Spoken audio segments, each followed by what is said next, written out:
Europe 1, 9h moins le quart. Nicolas Canteloup.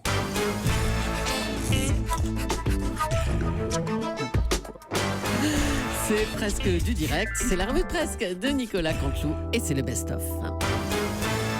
Au sujet de cette triste affaire de harcèlement qui concerne donc le président des Verts à l'Assemblée, le vice-président des Verts à l'Assemblée, Denis Baupin, on reçoit le témoignage d'une personnalité politique qui souhaite garder l'anonymat. On va l'écouter tout de suite. Allô? Oui. Bonjour, je m'appelle François. Je suis originaire de Tulle. François de Tulle. Pardonnez-moi, je suis un peu ému parce que c'est encore très récent. C'est donc difficile de témoigner. Oui, écoutez, François Hollande, on vous a reconnu. Hein. Vous n'avez pas été harcelé par un verre, enfin, vous, pourquoi ce témoignage-là? Si. Si? Jean-Vincent Plastier. Ah, Jean-Vincent Plastier. Un verre. Harcelé. Oui. Oui, non, me souriez pas, un polymamaro coxeux. Le jour, la nuit, des centaines de SMS. Mais attendez, c'était pas sexuel, ça, quand même. Quoi, c'est pas sexuel? C'est pas Bah non. sexuel? Mais regardez mon smartphone. Ça, c'est quoi? C'est pas sexuel, ça? Regardez. Prends-moi. Un autre. Prends-moi quand tu veux. Et celui-là. Mets-moi où tu veux dans ton gouvernement. Tiens, celui-là. François, j'ai trop envie. Il y a encore un, là. Je viens. Ah, effectivement, c'est sans ambiguïté. Ouais, d'accord, oui. Bah, bon courage à vous. Hein. Bertrand Delanoë, bonjour. Bonjour, ça va Meloukoum, ça Oui, va? ça va.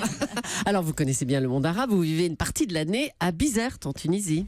Tout à fait, ma chère Julie. Je vis à Bizerte. J'habite seul avec Jean Touffe. Dans un très vieil appartement. Rue Ouarzazate. J'ai pour me tenir compagnie une tortue de Canaries. Et puis c'est tout. Oui, monsieur alors. Mandry, je suis allergique aux poils de félin. Oui, on les a toutes fait ce matin. Oh, les dérapages. Oh là là là. Ah, c'est drôle. Oh, la vilaine. La vilaine. Henri Cochon. Bon, Paris, la ville dont vous avez été longtemps le maire, on le sait tous, a été violemment touché par le terrorisme. J'imagine que vous avez salué le plan Valls. Pas du tout, car la bon meilleure réponse au terrorisme, c'est Anne Hidalgo qui l'a donnée hier, vous l'avez remarqué. Quoi? Qu'est-ce qu'a fait mon Anne, ma belle espingouine? Ah oui, on a vu passer cette info. Elle a planté hier 28 arbres contre le terrorisme, c'est ça? Voilà, 28 arbres. Quelle la meilleure réponse au terrorisme n'est-elle pas de planter un arbre? Vous le pensez vraiment? Non mais ça... Monsieur Soto, Soyez sincère. Est-ce que vous le pensez qui t'a planté vraiment? un bananier? Non. Écoutez, non mais imaginez le conseil extraordinaire dans les locaux de Daesh, en Syrie, Oui. quand ils ont appris que Anne plantait un arbre. J'ai imaginé ce qu'ils ont dit. Anne Hidalgo vient de planter 28 arbres contre nous. C'est la cata, se sont-ils dit à Daesh. Comment qu'on va t'y faire maintenant qu'Anne Hidalgo a pris en main le sujet du terrorisme international? Mokhtar, on arrête les sottises, on enlève nos cagoules, on pose nos calaches et on se remet totalement en question. Hein? Pourquoi que de massacrer des gens, on ne ferait pas plutôt un potager citoyen dans notre camp de torture de Raqqa? C'est ça la réflexion qu'ils ont eue à Daesh. Oui, bien sûr. Vous pensez que ça va vraiment se passer comme ça, hein, Bertrand Delanoë? Pour être tout à fait franc, ma chère Julie, je ne sais pas. En tout cas, une chose est sûre, l'arbre reste la meilleure réponse au terrorisme, ne serait-ce que pour se planquer derrière si ça tire. Oui, c'est ça. Par contre, il faudra attendre 100 ans pour pouvoir se planquer derrière les arbres de mon âne.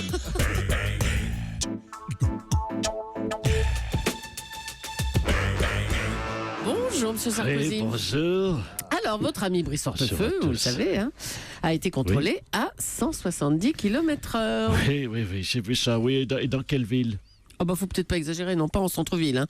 Sur l'autoroute. Enfin, Ben quand même. écoutez, alors, oui, Sur 170, si c'est sur autoroute, oui, mais tant que c'est pas en rue piétonne, franchement. Allez, Non, mais il n'y a pas mort d'homme, franchement. Faut quand même lui redire à Brice, de toute façon, il faut que j'utilise quand même une chose. Vous permettez que j'utilise votre Allez-y, antenne? mais adressez-vous à Mon lui. Brissou, si tu m'entends, je ne suis pas encore redevenu président. Donc tu patientes un peu avant de refaire le con en bagnole. Merci, Brice.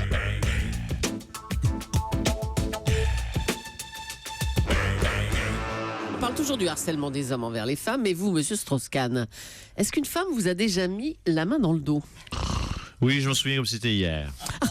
La policière de New York, quand elle m'a passé les menottes. Mais vous savez, je n'ai rien dit. Je suis resté classe, je n'ai pas porté plainte.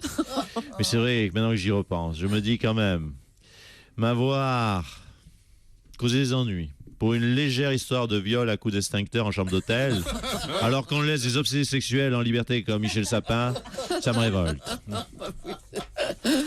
Ah, il y a Martine Aubry qui veut intervenir. Martine Aubry. Non mais écoutez, c'est une honte, hein. Ras-le-bol des hommes. Hein. Ça suffit maintenant toutes ces histoires de harcèlement, hein, Mais, franchement. enfin, hein. vous êtes choqué par tout ce que vous entendez, c'est ça? Mais évidemment, mais non, mais bien sûr, mais toutes les femmes sont choquées. Oui, je suis choqué à titre personnel. Je pose cette question. Pourquoi, hein, pourquoi, avec un grand P, pourquoi aucun député ne m'a jamais harcelé, hein? Jamais, oui, Mme Polony, Mme Roucox, jamais une main au string, hein? Oui, Jamais Monsieur une main au Morandini, string, oui, je porte des strings, oui, j'assume, je porte des strings. J'en ai acheté à la halle aux vêtements à Roubaix.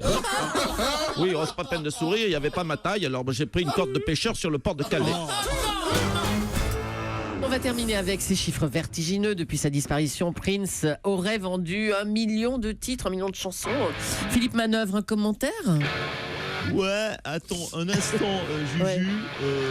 parce que là, alors, un instant, j'ai pas... Attends, il faut que je décroche ma truc. Alors, ouais, en France, record des ventes pour Renault, 300 000 albums en une semaine, Ouais. et aux States, Prince, 1 million avec ses chansons. J'ai envie de dire, eh oh, les gens, vous avez le droit aussi d'acheter les disques des artistes qui vont bien. Oui, puis dans Le Parisien, il y a aussi Benjamin Biolay qui fait la promo de son nouvel album et déclare: alcool, médicaments, j'étais en train de m'auto-détruire. Ah Ça ouais, va pas mieux non forcément, comme tu vends beaucoup plus quand t'es mort ou à l'article de la mort, Ouais. maintenant les chanteurs publient leur bulletin de santé avant la sortie du disque. Benjamin Biolay, hein, Ouais. qu'est-ce qu'il nous déclare? Il dit: je fais une dépression, je suis alcoolique et suicidaire. Maître Gims nous dit: je fais du cholestérol. Francis Cabrel nous dit: en ce moment je tousse bizarre. Et Charles Aznavour nous dit: non, moi ça va. Et voilà, et Philippe Manœuvre, tiens, qu'on entendait Oui, là, il oui. sera sur Europe 1 Mais oui, toute cet la été, semaine. mais Mais oui, à partir oui. de lundi, de 16h à 18h, du lundi au vendredi avec Émilie Mazoyer. Et ça s'appelle Salut les rockers. Bah, salut les rockers. Et Nicolas Canteloup, il revient de...